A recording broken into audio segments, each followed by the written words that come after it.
Don't waste your money on an aftermarket exhaust for the Jeep Gladiator. You can't turn a V6 into a V8.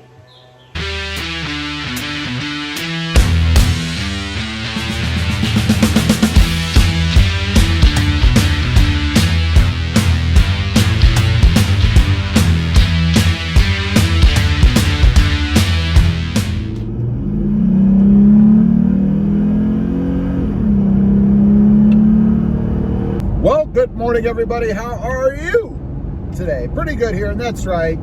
Don't waste your money on an aftermarket exhaust for the Jeep Gladiator. You know, I've done this, not for the Jeep Gladiator, but for my Toyota Tacoma. And my quest was always to get as close as possible to that V8 sound, right? That wonderful music that you get out of a V8 exhaust, particularly on the Mustang GT. The Mustang GT is the benchmark for me. I love the sound of the exhaust on that car, and I always thought, wrongly, that I could change out the exhaust on my vehicles to get that sound, right? And there's a lot of people out there I know that go out, they buy new exhausts, they think they're going to get something that sounds more V8-ish, right? Now, I'm here to tell you, it's not going to happen. And I see a lot of people talking about this with the Jeep Gladiator. Now, let me tell you what I've had. First of all, I had the TRD exhaust originally on my Toyota Tacoma. Thought that would give me some more sound. It didn't. So I went to an MBRP exhaust. Now, there are MBRP exhausts out there for the Jeep Gladiator. And I got to tell you, it is going to give you more sound. There's no doubt about it. But it's going to give you a more, I'd say, a tinny sound. More of a droney sound. It's never going to go away. And that's one of the big pet peeves I have with aftermarket exhausts. You know, there are times when I'm driving down the freeway, you know, maybe on a trip or something like that. I'm going to be sitting in the truck for a long time, and I don't want to constantly hear that, you know, it doesn't even sound that good, you know. But I don't want to hear that ongoing drone coming from the vehicle, you know. And I had that. I had it, as I mentioned, I'm using my Tacoma as an example because that's where I've done it. That's where I learned. But I did it in the Tacoma, and it wasn't long after that I realized it wasn't for me, you know, because it just was too tinny and too droney. Now, I will say it did sound good a couple of times. One, on startup, I got a very short, brief bit of a throatier growl at startup. Didn't last long. It was almost right after you turned the key or pushed the button, and then it was gone. Even if you revved it, you really didn't get a lot of throaty sound out of it. It was just louder, if that makes any sense. When you're driving down the road and you jump on it, you know, kick the gear down, accelerate, roll up the RPMs, I would get some more sound out of it there, and that wasn't too bad, but it wasn't long lasting, the throaty part of it. After you got over that, it was just more of an exhaust sound. I don't know, it just wasn't what I was looking for. So that doesn't mean that there isn't any way you can get any sound out of the Jeep Gladiator, and I think the best way to do it is with the cold air intake, and probably the easiest to install as well. But what I did, I've actually had three if you count the OEM. Of course, you get nothing out of that. But I've had two aftermarkets. The first one I put on was the Air Raid. And I gotta say, the Air Raid cold air intake, if you're looking for sound for the Jeep Gladiator, is the best. You're gonna get the throatiest grumble from under the hood with that Air Raid cold air intake. Now, you might be asking then, if it's so great, why did I go to another? Because I mentioned I've had two, right?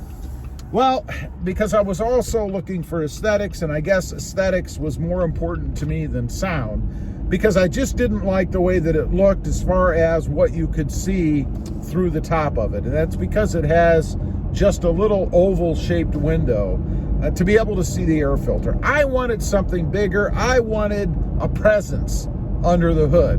And I know it's crazy, and if you don't get under your hood a lot, if you never pop the top, or the hood in this case, then it probably won't matter to you, and the air raid is definitely the way to go if you want a little bit more of a throaty sound, or a throatier sound. So I went to, and I ended up, and I'm still running the S&B cold air intake. Now, the S&B cold air intake does give me a little bit more sound. It's not earth-shattering, and again, it's not quite as pronounced as the air raid is, but you can definitely hear it. Here's an example.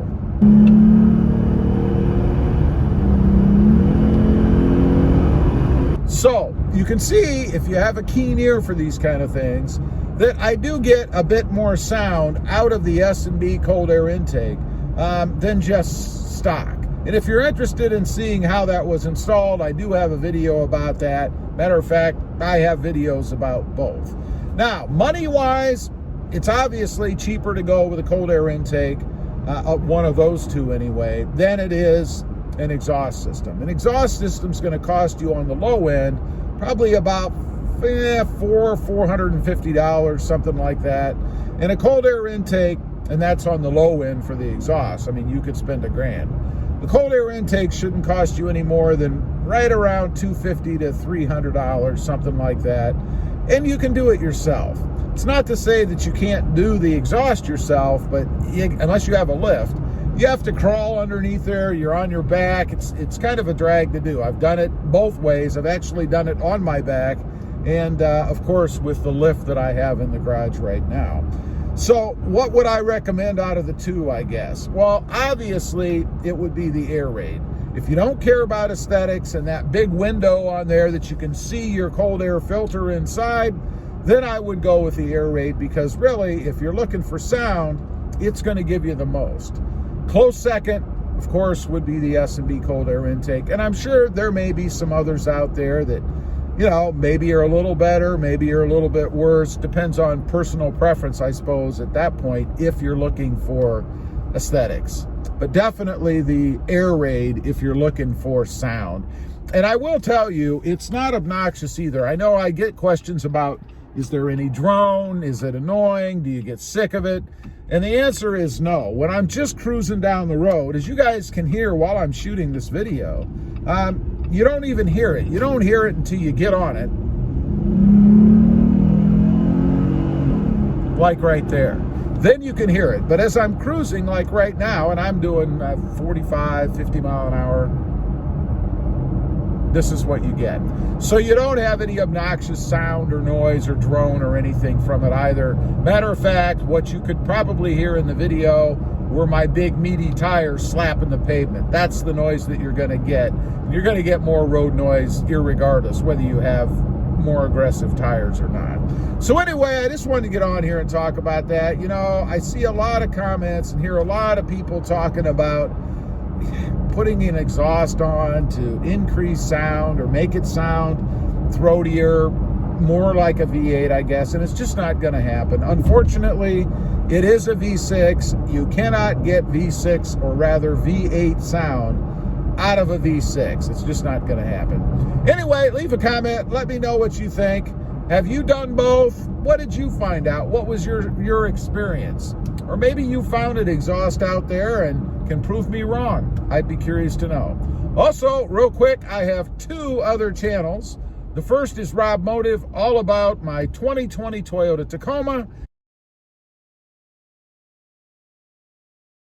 And the second is Rob Motive Civic, all about my experiences with the Honda Civic Type R and the Honda Civic Sport Hatchback. Check them out if you like them. Please consider subscribing. Don't forget to click that notification bell so that you don't miss out on any upcoming videos. And do me a favor, smash that subscribe button on the way out. Thanks for watching. Stay safe out there.